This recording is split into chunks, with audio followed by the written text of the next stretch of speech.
Okay. All right. Good. All right. We agreed? I'm glad we solved that. All right. Yeah. You want my kids to come over to your house and just trash it? I'd love your kids to come over. All to my right. house. I Very love noted. kids. So Buckle up, buddy. From scrappy founders to 8-figure success stories, we're busting startup myths, getting raw insights from market-tested entrepreneurs, and revealing the proven playbook for bootstrapping your B2B startup to 5 million. This is the Startup Different podcast. In this episode, we explore our conversation with the remarkable entrepreneurial journey of Anthony Ng Monica, founder of Swogo and Daily Body Coach. From selling software somewhat illegally as a teenager to building and exiting a successful SaaS company, we dig into insights into pivots, startup myths, and the connection between health and performance. Welcome to Startup Different. Hello, folks. Welcome to Startup Different. I am your beloved host, David Sinkinson, and with me is Chris. how do you know you're beloved? Like, was there some survey? I just assume. I know my audience, and I know that if there's anything they really want more of, it's just me talking. They just can't get enough of it. You are beloved by your audience. Adored even, if you will. Oh, okay. You're getting way out over your skis now. Need a reality check, eh? Yeah. This is always my complaint with the show, and I tell this to people even before we interview them, that it's like, well, I'll do most of the talking, but people will always take Chris seriously because he talks less, so everybody pays attention when you say something. What? Yeah. No, you hit harder for sure. You have great insight. Oh, okay. All right. Well, thank you for that. Yeah. Oh. See, we can be friends. We can have a nice episode.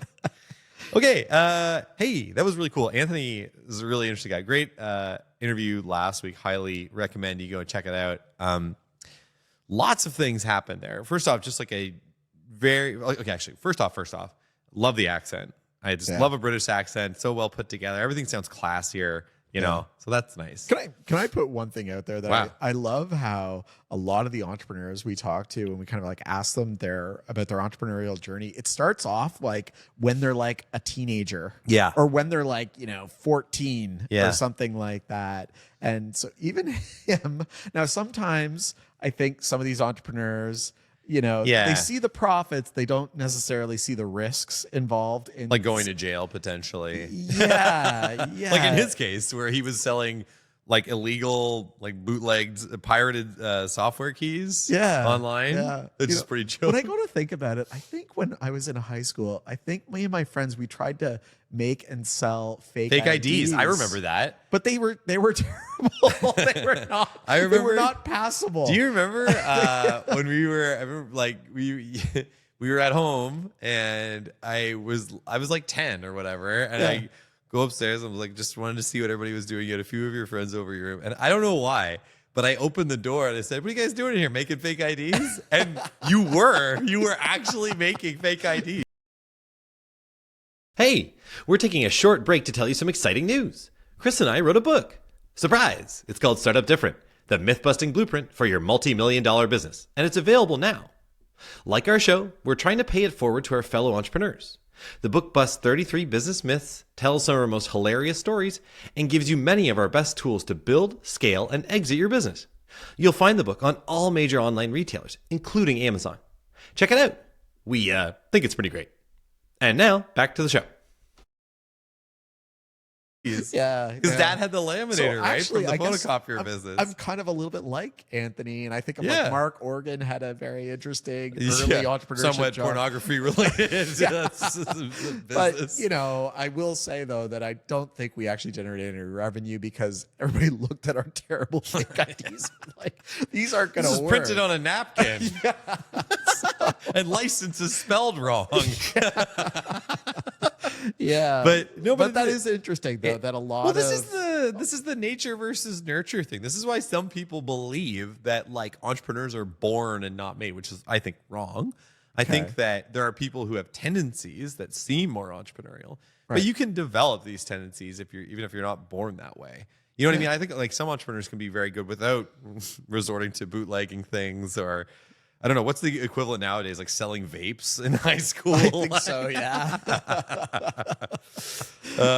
But anyway, so very impressive journey. But that was pretty cool. I actually so that business was I don't know. I don't think that's a criminal activity, quite frankly. But the next business I thought was pretty, a lot of hustle in there, pretty cool, which was Yellow Pages, open it up, find companies that had websites that were out of date, charge them like $1,000. What was interesting is he wasn't doing the work. He was getting people, it outsourced it as like a 14-year-old, like outsourced the development of these websites to people in North America. It's brilliant. I can't imagine like if one of like my kids are too young for this now, but I can't imagine like Sophia like building this like empire or like doing cold calls. Cold calls at 14. Like if you own a business and somebody like calls you and is like, hey, like is their voice cracked yet? You know, like where are we at? Right? Like it's just kind of wild, but it's cool that like he was able to do that and like made a lot of money doing that. So is this kind of like a vote for the entrepreneurs are born, not made? Or is this a vote for the entrepreneurs are made, not born? No, they're made, not born. But he just had a lot of like hustle, just like built in. I think he was like really motivated by something, whether it was like money or doing something cool. Yep. And then he wasn't afraid to like there was no fear there to take on that challenge. Right. Yeah, I think it's the audacity of entrepreneurship. Yeah, right. Courage. My favorite word to explain that is the guts to go out and cold call people to see if you can sell them. It is so websites. funny how that is actually the thing that separates a lot of entrepreneurs. I think he had a term that I'm not sure how I feel about, but this entrepreneur that he mentioned, I'm kind of like, that's a little mean, I think. But I'm Canadian, so I think everything should be made. think that's going to get into the vocabulary Maybe. along with a few other words that we've picked up. What was the other one? Boss hole from Catherine Bell. That was a good one. Yeah, entrepreneurs and boss holes. Yeah. 2 new words for the. But I think it was interesting because, like, if I was to try to define what a entrepreneur is, it's somebody who talks a lot about an idea but doesn't actually go and execute, doesn't actually do the work, doesn't actually hustle, doesn't actually try to get it. Yeah. And so I think it was kind of fascinating for him because, like, he was always out there. He was courageous, I suppose. Absolutely. Your term. Also very young to be doing that sort of stuff. He was even talking about, I think he was working in IT support. So how it kind of evolved into his next business. Right. Swogo, right? Yeah. Like his big one, the baby that he ended up selling later on. Yeah. Right. And it's kind of interesting how he was just kind of like doing reviews of products and, very interesting because I always find he was sort of saying how, people would ask him, what laptop should I buy, that kind of stuff. And I remember even now, you get it all the time. Whenever Mom asks you to fix the printer on a pretty regular basis. That's the whole thing is that every time somebody asks me about like, hey, what laptop should I buy or what tablet should I buy or what phone should I buy? And I say any of them, they proceed to go then buy it. And then somehow I have now made myself support on that product because the minute it'll be very early. Only for mom and dad. It'll be very early. They will have a problem with it. That laptop you told me to buy? You did this. It broke. I'm having a problem. It won't print to my It's got all these printer. viruses on it. Like that was you, man. Yeah. So good on him for somehow not getting sucked into also having to do the support that follows up the recommendation. But maybe that's just a family only type of recommendation. What's interesting is that commercializing that. Like, I often say one of the things I do for fun is I make sourdough bread. All right. I like making bread. It's fun. And I jokingly say that like business school kind of ruined me in terms of like being able to just do things for the sake of doing them or because you enjoy them, right? You start thinking about like the ROI, what's the marginal cost? Like, is this worth whatever? How can I optimize But for the bread, I honestly don't care. And I think for you, like you never had a thought that giving people these advice, or maybe you did. I don't want to put words in your mouth, but you never like thought that you could turn your advice on what laptop to buy into like some kind of like product or something that could be taken to market. Right. That's kind of interesting, right? Like that's a real personality, like mindset piece that I think he has, which is a bias to marketability. Right. Yes. I think that is very impressive that he didn't just say, hey, people want to know which laptop I'm recommending. I should turn that into something. Yeah. And that's really impressive. And you just keep moving the pieces till he gets to his ultimate business. Yeah. Right. And so let's talk about that because he kind of had this like big moment in a meeting where the customer was like, well, here's this problem we're having where we have all these products and some of them are related to each other. We have 50,000 products. And some of them would go with a TV or would go with a laptop or whatever. I always think of the extended warranty. Man, that's just pure dough, pure profit for the company. Yeah, but how often do you buy the extended warranty on a? I don't, but I know people who pay extensively for Apple Care. It's funny. I wish I had asked him this, but I feel like when you want to do that bundling like he was doing with his software, I feel like you almost want to take the extended warranty out of that equation, because I feel like the second I see that, I'm into no mode. Nope, don't want that. That's interesting. Nope, don't want that. Nope, well, don't want that. You know what I mean? So we're digressing here a little bit, but I bought stuff recently. I buy things on the internet, and depending on what purchasing tool I'm using, there's like different ways of applying this. Right. I think it was on Best Buy's website not that long ago, and I'm going through the purchase process. And actually, I think I mentioned that I bought a TV in the episode.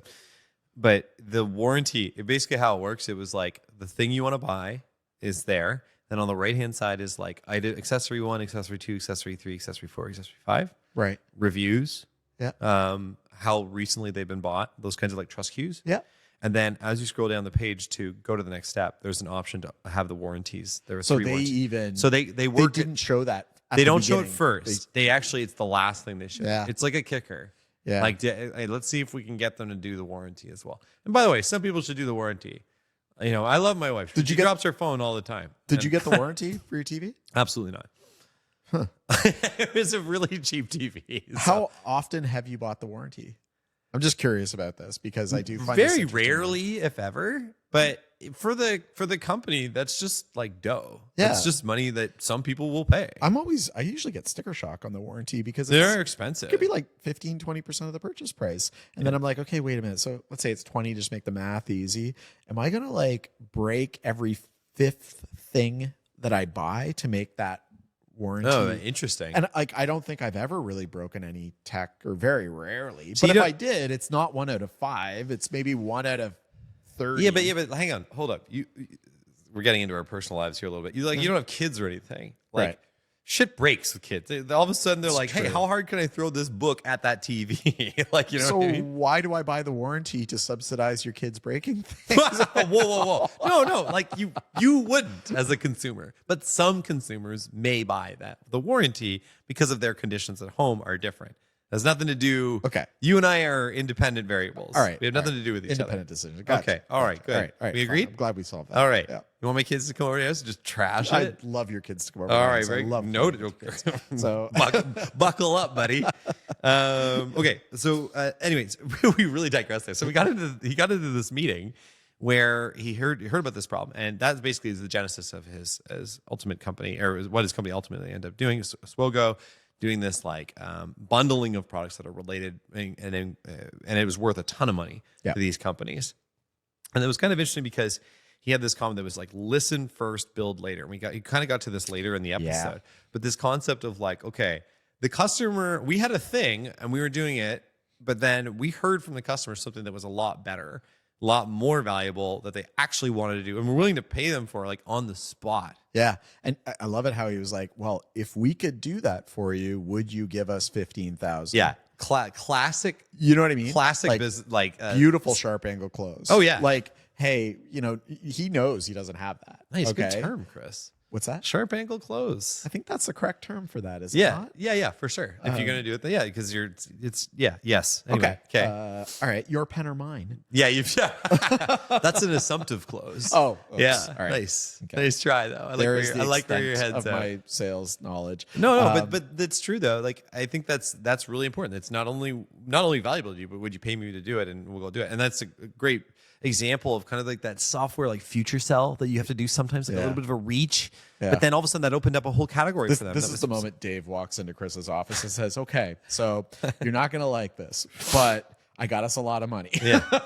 Well, if I start with that, then it makes everything else I'm about to say a lot better. Yeah. If I'm like, hey, I got like no money for this, but you have to do a ton of work, like that's a very different. You're going to be working on this for the next 6 months, but I got us a lot of money out of it. So, but remember, he was talking about this in the context that like, and it actually related back to his myth as well. That was like, you don't need money to start a business, and actually, money was not helpful for him. Yeah. They went and built this product and then went to market and then they figured out that they actually were doing the wrong thing. Here's my favorite quote along that line is, you don't even need a product to sell. You don't. Like, you don't. Yeah. Like, it was literally our story. Yeah. You know, we had an idea that we could specify what the idea was. Yeah. You know, it was a mobile app where you press the button and it would work like a blue light pole on campus. Yeah. Okay. And we were there at the right time, right when the problem was happening. And we didn't say, would you pay for it? But I think it was kind of implied, you know? It kind of makes me think of, we've been at a number of events recently where we've gotten to talk to. We're very popular. Yeah, you more than me, but anyways, we've I'm gone, kind of a big deal. Sorry. we've gone to a lot of events. Yes. And I often get, I don't know if you get this as well, but I often get asked, like, how did you come up with your idea? Right. And a lot of times it was like with App Arbor, it was just, you were in that meeting and the opportunity, the problem was there. And you said, hey, I think my brother can maybe help us build something to do this. Like, is there something to be said about like when you're looking for a business idea, you want to be an entrepreneur, you want to start a business, should you just go out and like talk to people and see like, hey, what's a pain in the butt for you that 100%? That's what you should do rather than, I think, so how did I get to being in that meeting room at that time? Was years before I did lots of volunteer work and then I got a job with the organization that I was volunteering with. Then I worked in that organization. Then I went to that meeting. And then I understood the problem and I was on the committee that was dealing with this and I pitched the idea. Like the path to getting there was necessarily built into this like experience of putting myself out there. Yeah. It kind of reminds me of like, like networking is like, which for people who don't go to business school, that's just talking.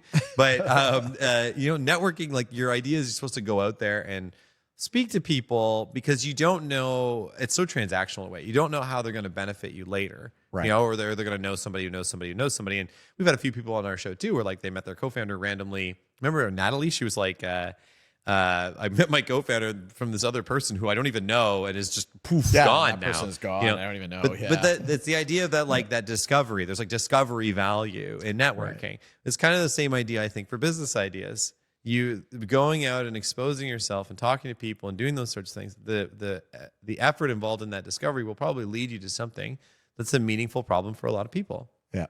And so it kind of ends up being like one of those situations where that's, I think, the right way to do it. It's certainly a lot better than the opposite, which would be to, sit in a room and think really hard. You know what I mean? Like how else would you do it? I guess is the thing that I don't really get.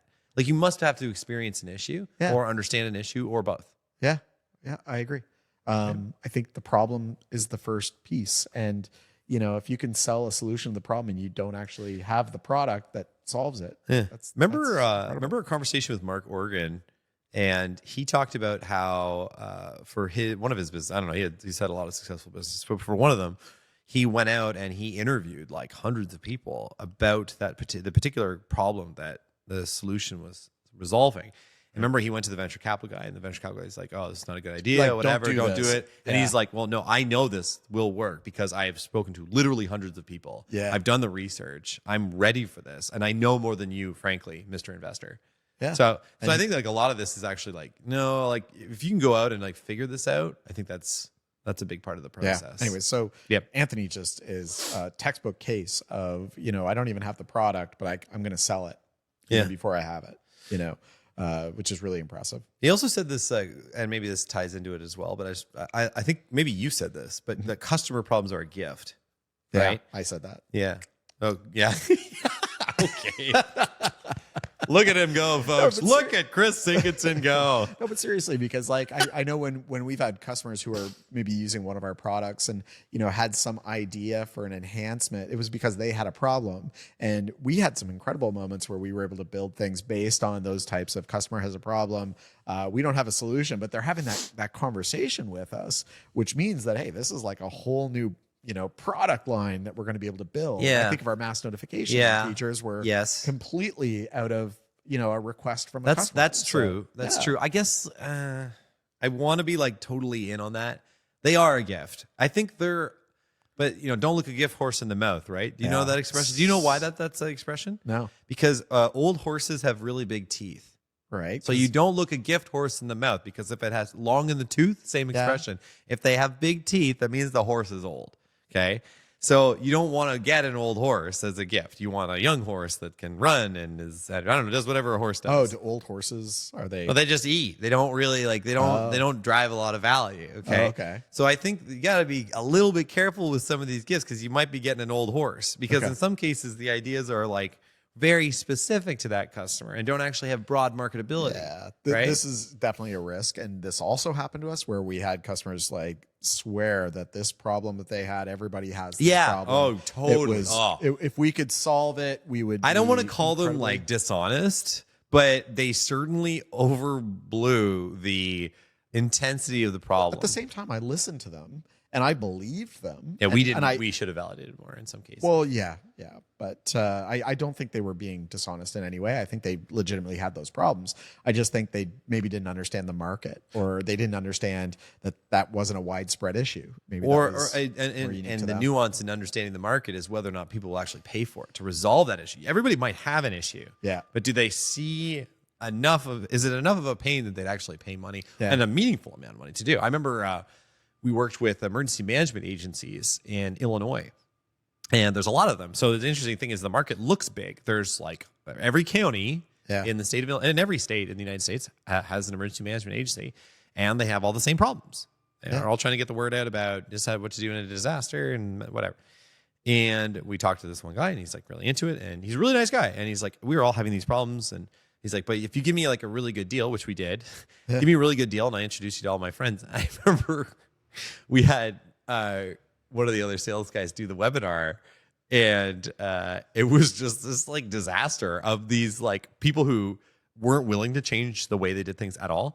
Another big percentage of them were just working part-time as an emergency manager. And the last group was there were these really big counties around Chicago that had tons of technology and saw they were deep in an ecosystem of another platform. Right. So we were in this weird zone where there was actually just nobody to buy it. Yeah, we just gave one dude a really good deal, which I don't know if he knew that or not, but shout out to that guy because can't remember his name right now, but he got me on that one anyway. All right, I want to pivot this conversation because I want to get into here we go. Anthony's Let's new work business. Yeah, exactly. Do you even lift, bro? I didn't for a decade. Actually, it's funny when I was in high school and stuff, I was really into fitness. Yeah, you were. And I played varsity football. sports. Yeah, I played 2 varsity sports, and then I kind of went full nerd and just sort of gave up on almost all of that stuff. What did you used to say? When after you had stopped working out, it was a couple of years. You'd say it was the ruins of a lost empire or something like that. It was that was your body. Yes, I would say I was a big fat dynamo.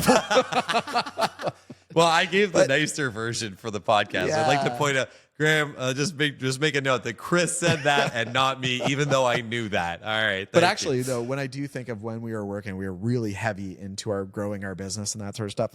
My day was every single day, even weekends, were all identical. It was, get up. It would take me 20 minutes to shower. It would take me 20 minutes to walk to work. I'd drink coffee all morning. Yeah. You and I would have a quick way too lunch. much coffee. Okay. We would then go back, keep working. I would then go to Subway. I rotated different Subway stores because I didn't want them to know that I ate dinner at Subway every single night. There were 4 Subways kind of within a 2-block radius. That's the saddest thing I've ever heard. Yeah. I forgot about that. Man, one time I was at the one Subway, and the guy from the other Subway had run out of mustard, so he ran over to this Subway to get the mustard. And he saw me there. He's like, "Oh, you're cheating on why him.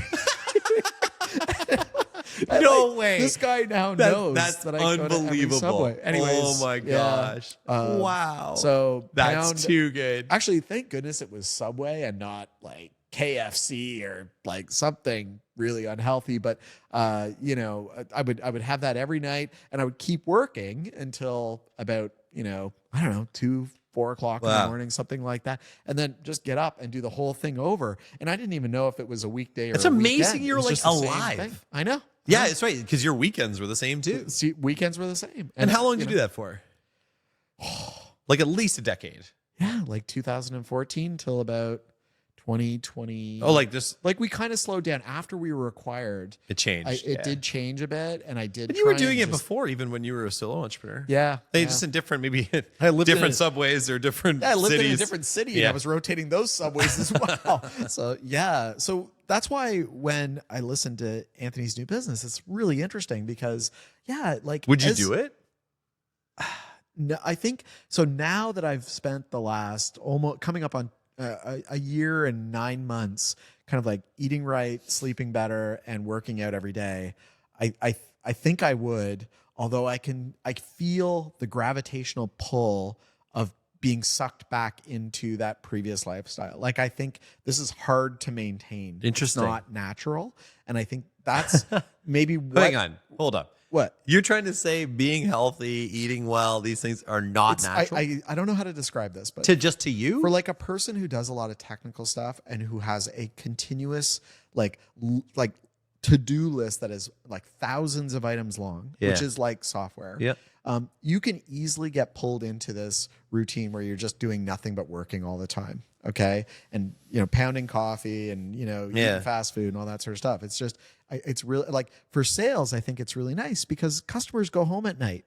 Right. Yep. And they don't. Well, after usually you work close the deal too, like, I mean, as a founder, it's different, but for like a senior sales guy, after you close the deal, you can basically just walk away from it. Yeah. So I feel like, yes, I would really like to be able to say to myself, if let's say you and I started another business and we were really in the trenches and I said, you know what, I'm getting out of my routine. I work with Daily Body Coach and then they get me back in. And even if they say, oh, you got a lot of stuff, you got to travel to a conference, but hey, when you're in the airport, go to this place and grab this meal. Okay. Yeah.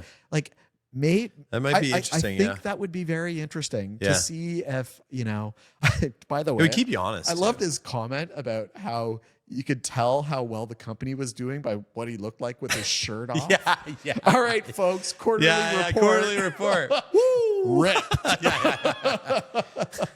Yeah, the guy that came up to him in the sauna, like, wow, that would be so bizarre to me. Like, you're just sitting there, like, yes, I do work out, sir. But anyway, it's pretty cool. It's pretty cool. So, anyways, I think it's legit. I think that, obviously, if your body is functioning better, you're going to be more productive and have better output. This is the thing I do wonder about is like, if I had just been healthy when we were doing all those tough years, would we be more successful or less successful? To your credit, obviously we were very successful and you continue to be very, very good at what you do. Yeah.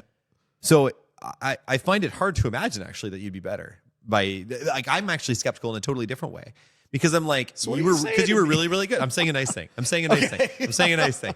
Boom, get the gong. No, but like really, like we had a lot of success. You're an excellent coder, excellent person. Yeah. So it's amazing to me that you were doing that. Well, basically being an insomniac, eating a questionable amount of Subway, and working all the time. Yeah. That's actually kind of incredible to me.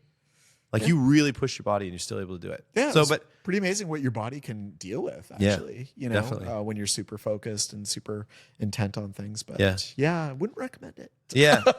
No, I think that balance is key. It kind of reminds me of like our conversation with Jess that was kind of more around like, the long game and having on your own terms, kind of like building your business. And I think because you're building your life at the same time. I do think it's safe to say that I'm not going to go back there. I'm not going to do that again. Yeah. Nor should you. But I can see how slippery that slope is to get into that for a lot of entrepreneurs where they just kind of, really focus their time all in their business and kind of let everything else go to the wayside, including sleep and nutrition and exercise. Yeah. So that's a good reminder for you. So we had like some good lessons here today. We had like, listen to your customers and then build the product, be present with them because there's those opportunities to just sort of present themselves in meetings. You might have to sell your product before it exists. You know what I mean? Yeah.